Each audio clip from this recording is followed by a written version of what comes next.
La seule différence entre la prospérité et le stress financier est dans les habitudes que nous avons. Beaucoup de gens sur cette terre peuvent gagner l'équivalent d'1 million de dollars et voire plus dans leur vie. Mais très peu sont ceux qui sont vraiment riches. C'est la manière par laquelle tu utilises l'argent, ton argent, qui t'arrive dans tes mains, qui fait la différence entre être riche ou pauvre. Alors, qu'est-ce qu'il faut faire pour changer cela?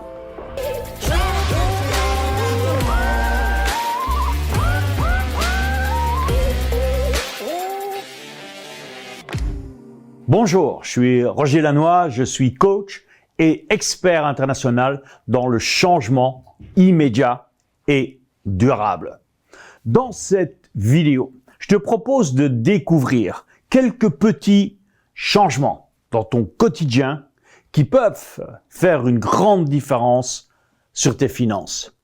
Alors, avant de commencer, je t'invite à t'abonner à ma chaîne pour ne pas rater les prochaines vidéos que j'aurai le plaisir de t'offrir. Chaque semaine, tu vas découvrir de nouvelles stratégies pour créer l'abondance dans tous les domaines de ta vie. Ce que tu vas découvrir aujourd'hui sont les traits en commun de ceux qui ont réussi à atteindre une vraie richesse personnelle avec des méthodes efficaces et prouvées. Alors, premier point, ça commence par changer ta manière de penser. La plupart des gens reçoivent leur salaire, puis ils vont dépenser, et s'il reste quelque chose, ils vont peut-être penser à l'économiser. Je te conseille de faire l'inverse, totalement l'inverse. Tout d'abord, tu vas réserver de l'argent pour tes objectifs financiers. Cet argent, bien sûr, tu vas l'économiser. Et après, en dernier lieu, tu vas dépenser l'argent qui reste pour ta vie de tous les jours. Tu vas simplement changer ce que j'appelle ton mindset, ton état d'esprit. Au lieu d'être un consommateur, l'argent il rentre, je le consomme, je le dépense, tu vas penser comme un investisseur. Investir dans ton futur. C'est une clé hyper importante. Je vais t'en donner d'autres dans cette vidéo. La deuxième, visualise, important. Visualise ce que tu veux vraiment atteindre comme objectif. J'ai le privilège de travailler avec beaucoup de sportifs de haut niveau, professionnels. Et un de leurs outils favoris, c'est de visualiser. Visualiser des dizaines, des centaines, des milliers de fois le mouvement parfait. Le mouvement parfait qu'ils vont appliquer dans une manière de jouer dans un exercice spécifique. C'est d'une puissance extraordinaire. C'est la même chose pour toi. Que ce soit pour commencer ton nouveau business, pour économiser, pour créer une réserve d'urgence, comme on appelle ça, ou pour un nouveau projet. C'est important que tu l'écrives pour commencer. Et une fois que tu l'as écrit, régulièrement, je te dirais même au début, au moins une fois par jour, 5 minutes, pas plus, tu te poses, soit le matin quand tu te réveilles, le soir avant de t'endormir, ou un moment dans la journée, ou dans la soirée, tu te poses et tu visualises ton objectif déjà réalisé. Et tu as cette phrase magique que j'adore dans ta tête, c'est déjà fait. Troisième point, comporte-toi comme un millionnaire intelligent.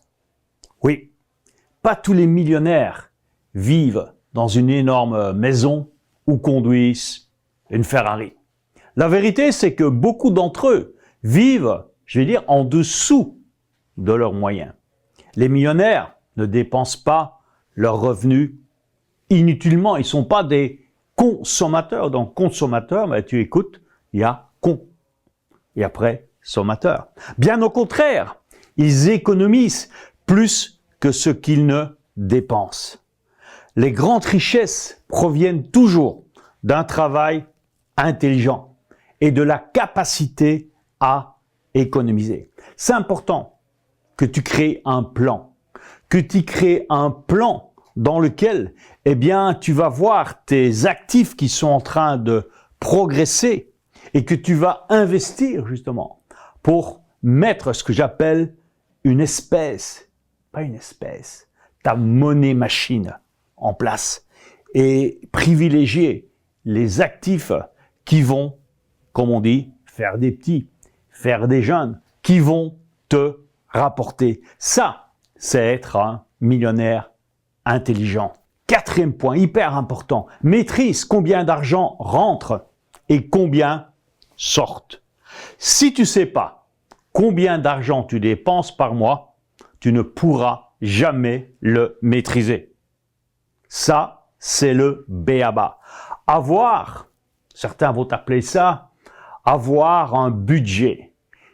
Peut-être pas une usine à gaz, moi je suis contre les usines à gaz, j'aime bien les choses simples, mais que tu saches au moins combien ils rentrent et combien ils sortent. Et que, évidemment, il y a plus qui rentre que ce qui ne sort. Tu vas dire, c'est du b.a.-ba, c'est du bon sens fermier. Mais tout le monde n'a pas cette présence d'esprit. Beaucoup de gens n'organisent pas leurs dépenses. La plupart, même je connais des entrepreneurs, la plupart des entrepreneurs, ils n'ont même pas ce plan. Et je dirais même, ils vont même pas regarder ce qui se passe sur leur compte bancaire. C'est du grand n'importe quoi. Et après, tu es étonné que ça marche pas comme ça le devrait. Si tu sais pas combien tu dépenses, eh bien, comment peux-tu savoir combien et comment tu vas faire pour t'enrichir? La clé, justement, c'est d'avoir cette maîtrise. Je t'ai dit encore une fois, pas d'usine à gaz, un truc tout simple, soit dans ton carnet ou sur une simple feuille Excel. Aussi simple que ça. Ce qui rentre, ce qui sort, combien j'épargne. That's it. Et bien sûr, avoir un plan pour ton épargne. J'aurai l'occasion d'y venir. On va passer maintenant au 5e point. Eh bien, fais le maximum pour sortir des mauvaises dettes. Parce que j'imagine que parmi vous, chers amis, il doit y avoir des personnes, je suis passé par là, qui ont des dettes. OK? Et souvent, les dettes qu'on a, c'est pas forcément des bonnes. Et une des premières clés, si tu veux devenir riche un jour, pourquoi pas millionnaire, et si tu regardes cette vidéo, c'est qu'au fond de toi, tu as cette envie. Eh bien, la première chose, c'est de te libérer des dettes. Les dettes, c'est une manière d'être prisonnier. Tu es prisonnier de ton débiteur. C'est une forme d'esclavage. C'est l'esclavage que j'appelle moderne. Ça doit être ta première priorité. Number one. Utilise intelligemment ton crédit. Même si tu bénéficies de crédit que tu peux avoir parce que tu as une bonne réputation, que ce soit auprès de ta banque ou auprès d'institutions. Mais je sais comment ça se passe. Généralement, les personnes que les banques ou des organismes de crédit connaissent pour leur fiabilité à rembourser leurs emprunts, eh bien, ils les sollicitent régulièrement pour leur vendre de nouveaux emprunts. Parce que là, évidemment, c'est des personnes sur qui ils peuvent compter. Ils savent qu'ils vont rembourser. Ne tombe pas dans le piège. Fais attention d'utiliser les possibilités de crédit que tu as à bon escient et intelligemment, qui vont te permettre justement de booster ce que j'appelle tes assets en anglais, in French, qui vont booster tes actifs, ce qu'on dit aussi, qui vont booster ton patrimoine. et pas le plomber. 6e point. Eh bien, si tu veux booster tes actifs, c'est important que tu puisses augmenter ton épargne. Logique, n'est-ce pas? Eh bien, pour augmenter l'épargne, qu'est-ce qu'il faut? Faire rentrer plus d'argent. C'est mon 6e point. Augmente tes revenus. Il existe 2 manières d'avoir plus d'argent. Gagner plus ou dépenser moins. Et pourquoi pas les deux? Les deux vont aussi ensemble. Dépenser moins, c'est souvent pas toujours évident. Parce que, bon, on a une famille, on a des enfants peut-être en école, etc. On a des frais. Donc, la clé, c'est de chercher à gagner plus. Sache aussi que si tu décides de limiter tes dépenses au lieu d'augmenter tes revenus, eh bien, ça va être plus long pour toi avancer sur le chemin que tu t'es donné. C'est important aussi, dans ce même ordre d'idée, de gagner plus, de pouvoir diversifier tes sources de revenus. Trouve, et il y en a tout plein. Regarde, je te donne d'autres conseils dans d'autres vidéos. Trouve des investissements qui sont différents, qui vont te permettre justement d'assurer ton avenir. Dernier point, continue à apprendre. Continue à apprendre constamment. Il existe des moments dans la vie où c'est nécessaire de connaître quoi faire de son argent. Parce qu'on ne t'apprend pas ça à l'école.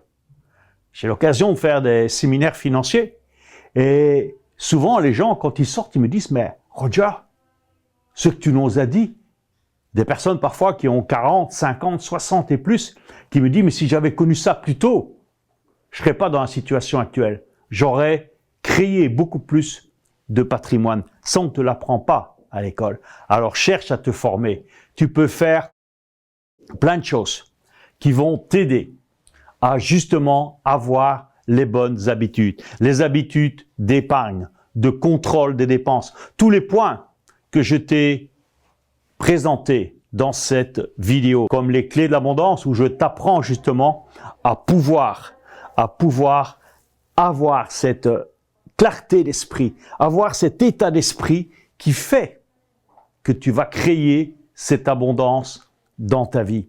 Alors, pour terminer, tu vois qu'en transformant quelques habitudes, eh bien, tu peux transformer un salaire normal, même, on peut dire un petit salaire, un salaire moyen, en richesse. Tout dépend, pas de combien tu gagnes, mais de ta capacité à gérer ton argent. Ça dépend de ta capacité mentale à changer des mauvaises habitudes, d'être un consommateur, et ta capacité à agir pour mettre en place des stratégies qui vont t'amener et te conduire à l'abondance et à l'indépendance financière. Si tu ne l'as pas déjà fait, abonne-toi à ma chaîne YouTube, que je puisse t'envoyer en priorité mes prochaines vidéos.